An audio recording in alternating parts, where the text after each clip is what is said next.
Некаде пред 17:45 часот од контрола на летање бевме информирани дека на 10 километри до аеродром Скопје изгубен е од радар авион кој што требало да слета на аеродромот Александар Велики.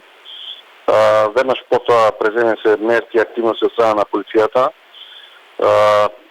Извршена е претрага на теренот според локациите и ориентациите кои што беа дадени од контрола на летање. Така да сега пред неколку минути, односно пред едно половина час, утврдено е местото на настанот. Се работи за село Кожле, Велешко, место Јасиковец, планинско место.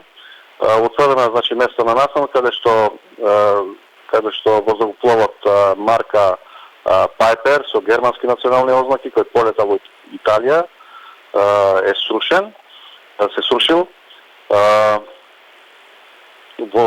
Според првичните информации од моите колеги кои што го обезбедуваат место на настанот, информации кои што дополнително ги имаат обезбедено од комуникацијата со аеродромот и контрола на летање, како и со службите од Италија, од каде што е полетан воздухопловот.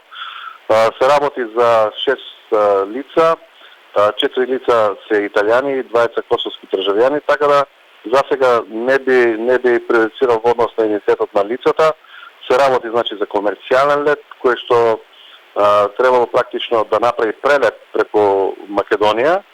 Бил најавен за слетување на аеродромот Александар Велики за танкирање со гориво, а крајна дестинација била Приштина.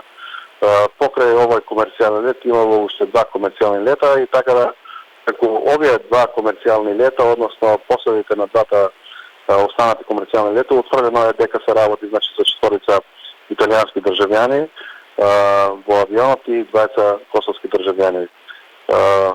Пилотот капетанот италијанец, но авионот кажа со германски национални ознаки. Значи во текот на ноќта ќе се обезбедува место на настанот, ќе се обезбеди широк периметар така за обезбедување на местото.